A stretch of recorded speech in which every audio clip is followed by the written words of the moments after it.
दोस्तों कैसे हैं आप। हम उम्मीद करते हैं आप अच्छे होंगे और आपकी तैयारी बहुत ही अच्छी चल रही है। दोस्तों आज हाजिर है एक नई क्लास के साथ और आज की जो क्लास हम देखने वाले हैं प्यारे, और आज की क्लास जो हमारी होगी ये आपके जो कि 7 क्लास के बच्चे वाणिज्य गणित करके एक चैप्टर उनके में है, चैप्टर नंबर 7 होता है, उसी का ये टेस्ट है जिसमें ये सवाल आप देखेंगे। टोटल 10 सवाल होंगे। चैप्टर अगर हम बताएं आपको तो चैप्टर होता है इनका 7E, 7A से लेकर के 7E तक के चैप्टर इसमें हैं। 7A से लेकर के 7E तक के चैप्टर के सारे क्वेश्चन हैं। ये क्वेश्चन रिलेटेड होंगे आपके किससे किससे, वो पार्ट मैं आपको बता दे रहा हूँ। एक क्वेश्चन जो आपके कोरिलेट करेंगे दोस्तों, तो ये क्वेश्चन साधारण ब्याज चक्रवृद्धि ब्याज पर कोरिलेट हैं। एक क्वेश्चन आपके प्रॉफिट लॉस पर भी है। ये क्वेश्चन कह सकते हैं आप कि बट्टा है, प्रतिशत है, अंकित मूल्य से रिलेटेड क्वेश्चन इसमें आपको मिलेंगे। इसमें आपको काम समय चाल के भी क्वेश्चन मिलेंगे। इसमें आप कह सकते हैं कि एक नियम पर आधारित जिसको कहते हैं क्वेश्चन, वो सब भी मिलने वाले हैं। तो सारे क्वेश्चनों को हम देखेंगे एक एक करके, लेकिन उससे पहले आप को अगर इस चैनल पर ऐसी ही वीडियो आगे भी देखना है और वीडियो आपको अच्छी लग रही है तो वीडियो को लाइक करें, अपने दोस्तों तक इसे शेयर करें, ज़्यादा से ज़्यादा लोग इसका लाभ उठाएं। आइए आज के क्वेश्चन पेपर का ये पहला क्वेश्चन देखते हैं जो कि बच्चों के टेस्ट का था। ये पहला क्वेश्चन आप देख रहे होंगे कि 800 रुपये पर 5 वर्ष का ब्याज जो है 3.5 वार्षिक दर से ज्ञात कीजिए। ठीक है, यहाँ पर ब्याज आपको निकालना है। साधारण ब्याज है। साधारण ब्याज का फार्मूला आपको पता है दोस्त कि SI बराबर हमारा क्या होता है, PRT। क्या होता है, PRT बटा क्या होता है 100। P हमारा क्या होता है प्यारे, तो P को हम क्या कहते हैं, मूलधन। P को क्या कहते हैं, मूलधन। पूरी बातें ध्यान से आप समझिएगा। और R को हम क्या कहते हैं, दर कहते हैं, जिसको हिंदी में हम दर बोलते हैं। T को आप क्या कहते हैं, समय कहते हैं प्यारे। क्लियर है, समय। मूलधन मतलब जो धन हमारा, जिस धन को हम किसी को देते हैं या किसी से लेते हैं।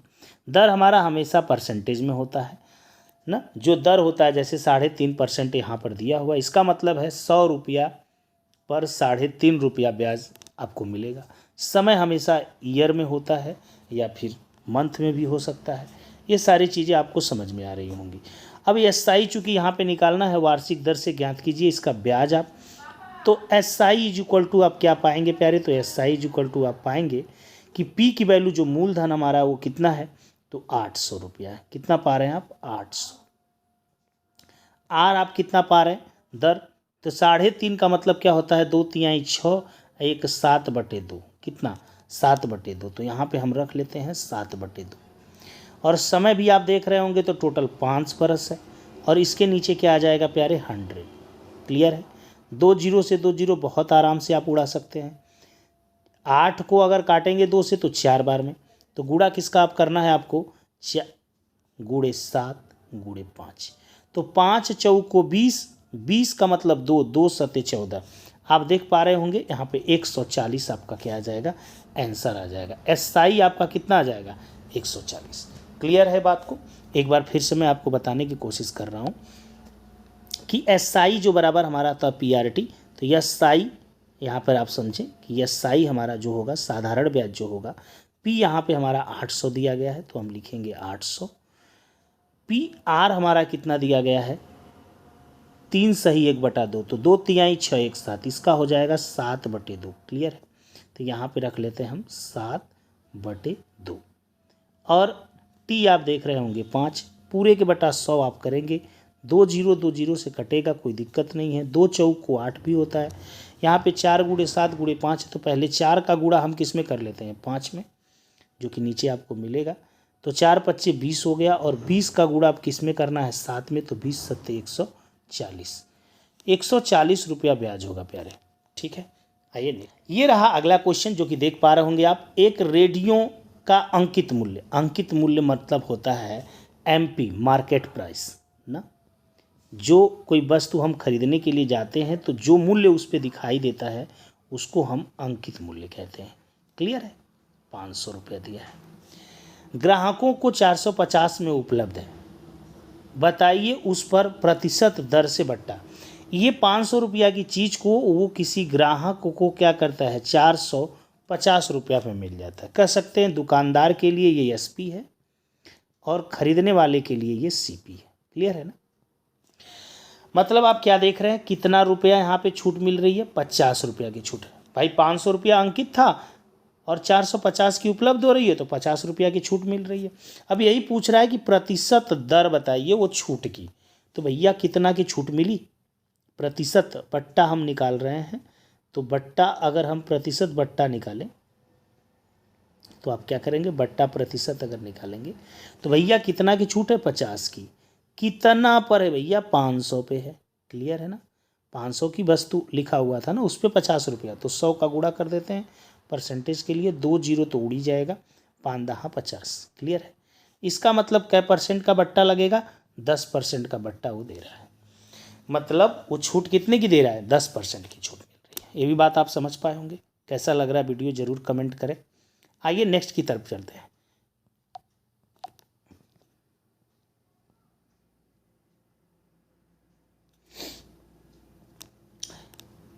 ये रहा प्यारे अगला क्वेश्चन, अंकित मूल्य ज्ञात कीजिए। इस बार मार्केट प्राइस चाहिए आपको, जबकि विक्रय मूल्य दिया हुआ है 1920। ये चूंकि यहाँ पे नहीं है, 1920 और बट्टा यहाँ पे दिया है 4%। अंकित मूल्य बताना है। तो ये बताइए, मैंने अभी क्या बताया आपको कि मार्केट प्राइस एमपी कहते हैं और मार्केट प्राइस पे ही किसी को छूट दी जाती है प्यारे। क्लियर है ना। मार्केट प्राइस पे ही हम अगर किसी को छूट देते हैं तो छूट होता है 100 माइनस डी बटा 100, ये छूट होता है। और इसी के बाद हमारा एसपी या सीपी आता है। बेचने वाले के लिए एसपी, खरीदने वाले के लिए सीपी। तो आप इस सूत्र के माध्यम से देख पा रहे होंगे कि एमपी पर ही छूट मिलती है, तो एमपी तो हमको निकालना है। ओके। और छूट का मतलब हो गया कितना परसेंट, 4। तो 100 में से अगर 4 को घटा दें तो 96 हो जाएगा, 96 बटा 100। क्लियर है। इसी को बराबर करके एसपी का मान रख दें तो 1920। आप समझ रहे होंगे, थोड़ा सा लिखने में यहाँ पे दिक्कत है। अब आप काटने की कोशिश करेंगे ना, करेंगे ज़रूर। अगर हम देखें पहले 4 से ही काटें इसको तो 96 कटेगा। देखिए ऊपर से ऊपर कटता है, बीच में बराबर का चिन्ह लगा हो तो ऊपर से ऊपर कटता है। 4 से अगर हम काटें 96 को तो 4 दूना के 8, 4 चौक को 16, 24 बार में कट गया। 4 से इसको काट दें तो 4 चौक को 16, 4 बट्ठे 32, 0। क्लियर है। अभी 24 है तो 24 दूना के क्या हो जाएगा, 48। आप क्लियर समझ पा रहे होंगे कितना, 20। अगर हम 100 से क्रॉस मल्टीप्लाई कर दें प्यारे, 100 से क्या कर दें, क्रॉस मल्टीप्लाई, तो एमपी का मान आप बहुत आराम से समझ रहे होंगे कितना हो जाएगा, 2000 रुपये। क्लियर है ना। 2000 रुपये होगा, क्योंकि एक जीरो यहाँ पे है इसके पास और 2 जीरो ये 100 वाला जाके गुणा हो जाएगा, तो 2000 रुपये। पूरी तरह से ध्यान से देख रहे होंगे आप और बात भी समझ रहे होंगे। इसका मतलब अंकित मूल्य उस पर कितना था, 2000 रुपये था। कितना, 2000 रुपये था। 4% की छूट देने के बाद वो वस्तु कितने की उपलब्ध हो गई, 1920 की। आपको कैसा लग रहा है, आपके कमेंट ही बताएंगे हमें। आइए नेक्स्ट। आइए दोस्तों नेक्स्ट क्वेश्चन देखते हैं। श्याम ने अपना ट्रांजिस्टर खराब होने के कारण 1280 में 20% की हानि पर बेच दिया। ट्रांजिस्टर सेट का क्रय मूल्य। देखिए क्रय मूल्य पूछ रहा है, मतलब सीपी पूछ रहा है, कास्ट प्राइस बोलते हैं। और लॉस परसेंटेज बराबर कुछ कह रहा है कि लॉस परसेंटेज, प्रतिशत हानि बराबर अब क्या होता है, लॉस होता है। लॉस बटे सीपी, लॉस बटे क्या, सीपी गुणित 100। वैल्यू पुट करते हैं। लॉस परसेंटेज की वैल्यू 20, कोई दिक्कत नहीं होगी आपको। लॉस की जगह पे आप लिख पाएंगे सीपी माइनस एसपी, इसमें भी कोई दिक्कत आपको नहीं होगी। पूरे के बटा आप सीपी लिख पाएंगे, इसमें भी आपको कोई दिक्कत नहीं होगी। गुणे 100 है, ये भी लिख पाएंगे। 20 25 100, ये 5 काट लेंगे। सीपी का गुणा 1 में हो जाएगा, तो यहाँ पे हम फिर आ जाते हैं, ध्यान से देखिएगा। यहाँ पर सीपी यहाँ पे आ जाएगा, बराबर क्या आ जाएगा, 5 का गुणा देखिए 5 सीपी, ठीक है, 5 सीपी माइनस 5 एसपी, ठीक है, 5 एसपी। ना। तो ठीक है, SP को इधर ले जाते हैं तो 5 SP हो जाएगा हमारा, 5 SP। ठीक है, ये 5 है SP। और CP को अगर हम इधर लाएं तो 5 CP में 6 CP घट जाएगा तो 4 CP। क्लियर है। SP की वैल्यू आपको पता है 1280, तो यहाँ पे लिख सकते हैं 5 गुणते 1280, कोई दिक्कत नहीं, बराबर 4 CP। 4 से काट सकते हैं, 4 तिहाई 12 और 4 दूना के 8, यहाँ पे 0। मतलब आप कह सकते हैं कि CP कितना हो जाएगा। यहाँ पे मैं CP अगर लिखूं तो 4 का गुणा हमको किस में करना है, 4 का गुणा हमको 5 का गुणा हमको 320 में करना है, इस 5 का गुणा इस 320 में करना है। तो 5 सोना 0, 5 दूना के 10, 5 तिहाई 15, 1 16, 5 तिहाई 15, 1 16। मतलब वो वस्तु 1600 रुपया की रही होगी, वो ट्रांजिस्टर 1600 रुपया का रहा होगा। अगर 20% हानि हो गई तो 1280 रुपया में उसे बेचना पड़ा। बहुत अच्छा क्वेश्चन था। आइए नेक्स्ट क्वेश्चन समझते हैं प्यारे। नेक्स्ट क्वेश्चन भी एक प्यारा सा क्वेश्चन है कि एक घड़ी 400 में खरीदी गई, CP है, 10% लाभ पर बेची गई, उसका विक्रय मूल्य। बहुत अच्छे से आप कर सकते हैं, कोई दिक्कत नहीं। विक्रय मूल्य पूछ रहा है, परसेंटेज, इस बार प्रॉफिट परसेंटेज आपको दिया है। प्रॉफिट परसेंटेज बराबर क्या होता है, प्रॉफिट अपॉन CP। प्रॉफिट होगा तो भी CP नीचे होगा, लॉस होगा तो भी 100। वैल्यू पुट करते हैं, प्रॉफिट की वैल्यू 10% है तो 10 लिख दिया। यहाँ पे चूँकि P का मान हमें पता नहीं, तो P का मतलब हो जाएगा SP माइनस CP, और बटा नीचे क्या है, CP है। ये गुणे कितना है, 100 है, तो 1 0 1 0 से उड़ गया। CP का मल्टीप्लाई इधर कर लीजिए तो क्या हो जाएगा, CP। यहाँ से लिख दे रहा हूँ CP। यहाँ पे 10 बचा, 10 का गुणा करेंगे अगर तो 10 SP माइनस 10 CP। क्लियर। अगर ये 10 CP जाके इस CP में जुड़ेगा तो 11 CP। मैं इसको अभी यहाँ लिख रहा हूँ, 11 CP बराबर, इधर कितना बच गया, 10 CP। क्या, 10 CP। क्लियर है। चलिए 11 CP खरीदा गया था 400, तो दिया है 11 गुणते क्या लिख सकते हैं, 400। और ये 10 CP का मान निकालना, तो 10 से हम भाग दे दें और यही हमारा CP आएगा ना। तो 10 है, चूँकि यहाँ पे नीचे ध्यान दीजिएगा, तो 1 0 से 1 0 कट गया, 11 चौक 44, तो क्या हो गया, 440। पूरा एकदम बिल्कुल एक एक लाइन आप लगाएं तो यहाँ पे आंसर आप पा रहे हैं 440 रुपया। 440 रुपया की वह वस्तु बेचेगा। नेक्स्ट क्वेश्चन की तरफ चलते हैं। बढ़िया से एक एक लाइन देखिएगा कि इस लाइन के बाद क्या लिखा गया है। आइए दोस्तों नेक्स्ट क्वेश्चन देखते हैं। बहुत प्यारा सा क्वेश्चन ये भी है। एक गांव की जनसंख्या 7500 है, उनमें से 500 व्यक्ति निरक्षर है, मतलब निरक्षर का मतलब जो पढ़े लिखे हो। तो गांव में साक्षरता का प्रतिशत बताइए। देखिए साक्षरता का प्रतिशत निकालना है तो मुझे पहले चाहिए कि साक्षर हैं कितने लोग। तो साक्षर के लिए गांव की संख्या पता होगी तो 7500 है। क्लियर कर दिया कि उस गांव में 7500 में से 500 लोग क्या हैं, पढ़े लिखे नहीं है, मतलब निरक्षर हैं। तो क्लियर है कि 7000 लोग उस गांव में पढ़े लिखे होंगे। अब पूछा है कि साक्षरता का प्रतिशत, तो अब ये बताइए कि साक्षर तो 7000 है, तो साक्षरता का प्रतिशत यदि निकालना होगा तो साक्षरता का प्रतिशत बराबर होता है साक्षर व्यक्ति। तो साक्षर हो गए 7000, टोटल व्यक्ति तो ये हो गए 7500, गुणते क्या होता है 100। 2 0 को ऐसे ही उड़ा देगा। क्लियर। 75 है तो इसको हम काटने की कोशिश करें तो कट सकता है 5 से, 15 5 75।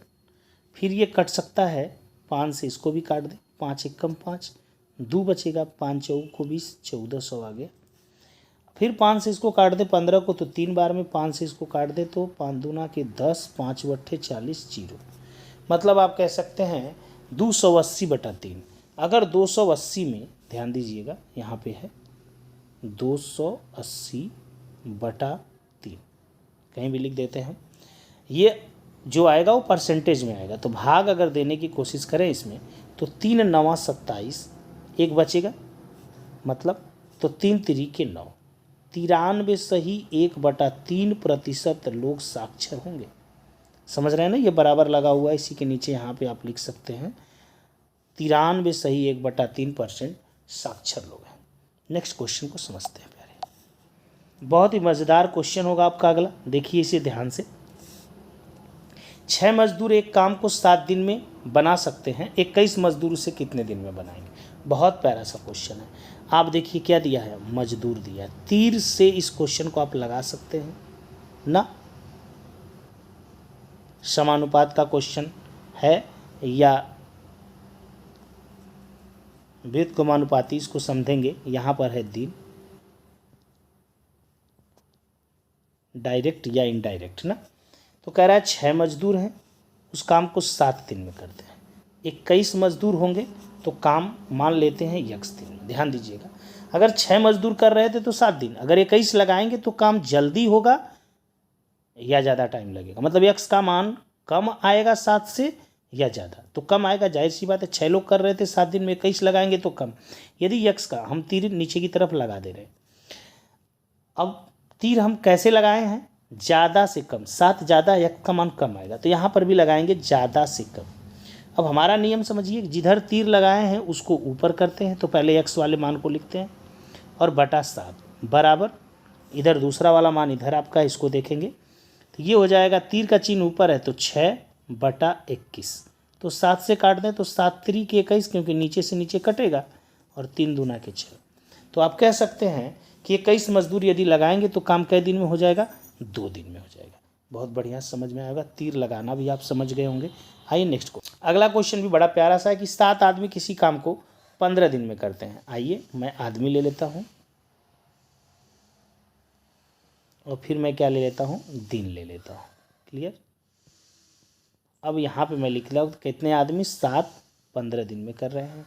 21 आदमी उस काम को कितने दिन में करेंगे, तो मान लिया x, तीर लगा लिया नीचे की तरफ, x वाले को बिना सोचे लगा देते हैं x की तरफ तीर। अब देखते हैं, अपना अनुभव लगाते हैं कि 7 थे तो 15 दिन में काम कर रहे थे, 21 लगाऊंगा तो काम जल्दी होगा, इसका मतलब 15 से x का मान कम है, इसका मतलब हो गया कि कम से ज़्यादा की तरफ तीर लगाए ना, सॉरी ज़्यादा से कम की तरफ तीर। अगर 7 आदमी 15 दिन में कर रहे थे, 21 तो कम दिन में करेंगे ना, तो तीर जो लगा हमारा है वो लगा है ज़्यादा से कम, तो आप भी लगा दीजिए ज़्यादा से कम, व्युत्क्रमानुपाती हो रहा है यहाँ पे। पहले x को हमने बताया लिखेंगे तो x बटा कितना 15, आसानी से कर पा रहे होंगे, बराबर यहाँ पे होगा 7/21। इस बात को भी समझे, 3 5 15, 3 7 21, यहाँ से 7 से 7 कट गया, ये 5 उधर जाएगा, 1 में गुणा होगा, तो x की वैल्यू कितनी आ जाएगी 5। मतलब 21 लोग अगर उस काम को करेंगे तो 5 दिन में बहुत इत्मीनान से कर लेंगे। फिर यहाँ पे एक बार आपने तीर लगाना भी समझा होगा, कैलकुलेशन करना भी समझा होगा, आंसर भी समझ पाए होंगे कि 5 दिन आएगा। आइए नेक्स्ट क्वेश्चन देखते हैं। एक और प्यारा सा क्वेश्चन चाल समय दूरी से है, देखेंगे चाल दूरी से है। एक रेलगाड़ी 315 मीटर लंबी है, रेलगाड़ी देख रहे हैं इतनी लंबी है, जिसको कह रहा है कि 315 है। क्लियर है, 315 मीटर, 54 किलोमीटर प्रति घंटा की चाल से खंभे को, जब भी रेलगाड़ी इस खंभे को पार करेगी, मान लीजिए कब पार करेगी, जब इसका ये पीछे वाला हिस्सा यहाँ पे और आगे वाला आगे चला जाएगा। मतलब इस खंभे में कोई लंबाई नहीं है, रेलगाड़ी को अपने लंबाई से ही खंभे को पार करना है। तो दूरी यहाँ पर जो हम लेंगे, जो दूरी हमारी होती है वो रेलगाड़ी की लंबाई होगी, जो कि 315 है। ठीक, 54 किलोमीटर प्रति घंटा के खंभे को, तो समय बराबर आप अच्छे से जानते हैं कि समय बराबर क्या होता है, दूरी बटे चाल, दूरी बटे चाल। क्लियर है, कोई दिक्कत इसमें तो होगी नहीं। तो अब सोचिए ज़रा कि दूरी हमारी क्या है, तो दूरी है 315 मीटर। अब चाल को भी समझ लेते हैं, किलोमीटर प्रति घंटा में है चाल, तो मीटर प्रति सेकंड में बदलने के लिए किलोमीटर प्रति घंटा एक बड़ी राशि होती है, छोटे में बदलने के लिए छोटे से गुणा करते हैं। मतलब दो चीज़ से गुणा हम करते हैं, या तो 5/18 से, चाहे 18/5 से। तो बड़े मान में बदलना होता है, मतलब किलोमीटर में बदलना होता तो 18/5 से करते, मीटर प्रति सेकंड बदलना इसलिए 5/18 से, और 18 तिहाई यहाँ पे हो जाएगा 54, तो 3 पचे 15, मतलब यहाँ पे 3 यहाँ पे 5, 5 से काट लेते हैं, 5 छके 30, 5 तिहाई 15, फिर 3 से काट लें यदि तो 3 दूना के 6, 3 एकम 3, मतलब क्या समझ पा रहे हैं, 21 सेकेंड लगेगा उसे पार करने। कितना सेकंड लगेगा प्यारे? 21 सेकंड। 21 सेकंड में वो रेलगाड़ी उस खंभे को पार कर जाएगी। आइए दोस्तों नेक्स्ट क्वेश्चन को देखते हैं। ये रहा आपके टेस्ट का लास्ट क्वेश्चन, इसको आप बहुत प्यार से देखिए। 4 गेंद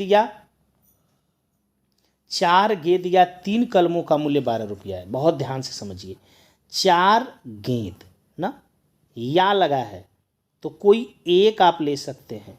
4 गेंद लीजिए और चाहे क्या लीजिए, 3 कलम लीजिए, दोनों में से कोई एक खरीदेंगे तो 12 रुपया यहाँ पर भी देना पड़ेगा यदि ये खरीदते हैं, और 12 रुपया यहाँ पे। अब कोई एक लेना है आपको, तो यहाँ पे कह रहा है कि अगर 4 गेंद का दाम 12 लेंगे तो 1 गेंद का दाम कितना आ जाएगा? 3। 3 कलम का दाम 12 लेंगे तो 1 कलम का दाम कितना आ जाएगा? 4। अब यहाँ पे जो पूछ रहा है वो देखिए क्या पूछ रहा है, 6 गेंद है, 6 गेंद। यहाँ पर और का मतलब होता है प्लस, मतलब दोनों 6 कलम है। क्लियर है ना? इसमें तो कोई सस्पेंस होगा नहीं आपको। चलिए, अगर 1 गेंद का दाम 3 रुपया है तो 6 गेंद का दाम 6 गुणे 3, आपको भी पता है। 1 कलम का दाम 4 रुपया है तो 6 कलम का दाम 6 गुणे 4, ये हो जाएगा 18, ये हो जाएगा 24, और जोड़ देंगे दोनों को तो आंसर भी आ जाएगा बहुत आराम से।